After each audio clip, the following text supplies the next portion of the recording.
د والي صاحب د مېلمستون ترڅنګ د موږ نوی ښځو د پکتیا ولایتي ادارې ښځو چارو او پوهنې ریاست په ګډه هڅه پیل کړې چې په لرې پرتو سیمو او ولسوالیو کې خلکو ته عامه پوهاوی ورکړي چې خپلې نجونې په ښوونځیو کې شاملې کړي.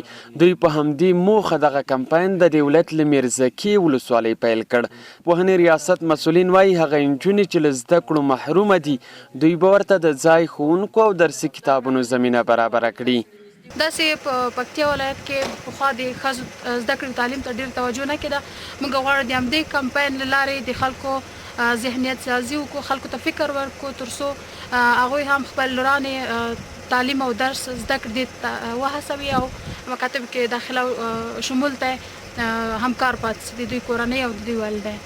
د یاد ریاست د مسؤلینو په وینا په ځینو سیمو کې لا هم دوی د ښځینه ښوونکو له کموالي سره لاس او ګریوان دي او په راتلونکي تعلیمي کال کې به د دغې ستونزې د هواري په موخه اقدام وشي. راتلونکي کې موږ پلان لرو د وناسو په مکاتبو کې وناسو ښوونکي پیدا کړو، جذب کړو، حتی په اداري بخش کې سرمعلمي او مدیریت چې دغه د پکتیا په دې خبرې له امله چې پکتیا یو کلتوري ولایت ده، نو دغه خبرې ته په کتو سره موږ همیشه هڅه او کوشش کوو تر څو د خلکو د غوښتنې او د رضایت سره سم همدا پروسه په لاره بوځو.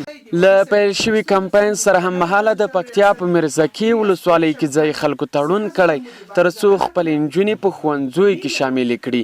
دوی پریکړه کړې که له دې تړون چا سرغړونه وکړه نو قوم ته به 50,000 افغانۍ د ناغې په ډول ورکوي. د یادې ولسوالۍ مشران وایي لا هم ګڼ شمېر زده کوونکي په سختو شرایطو کې زده کړې کوي. دوی له پوهنې ریاست غوښتنه کوي چې ورته د ښوونځیو لپاره ودانۍ، مسلکي ښوونکي او د درسي کتابونو زمینه برابره کړي. میگه الحمدلله ټول په ایتپوک 50,000 روپۍ مو ورته تړلې دي. ناغه بیرته به کورس وځو، ناغه به تراخلو، اقدام به کوو، ټول کام هغه جونو ته یغو ته به دریږو، هغه به اقدام کوو چې هر چا چې جنکۍ د مکتب نه یې منع کړې 50,000 روپۍ به ناغه وي او کام ته به نور او جریمه وي، غویای به ورولي. نو په دا تړون موږ کلک ولاړ یو.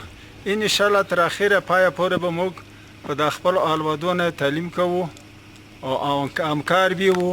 پکتیا د هیواد له هغو ولایتونو ګڼل کیږي چې لا هم پکې په لرې پرتو سیمو او ولسوالیو کې د کلتوري ستونزو له امله کورنۍ نجونو ته د دې اجازه نه ورکوي چې په ښوونځیو کې زده کړې وکړي. حبیب الله سراب، میلمه راډیو، پکتیا.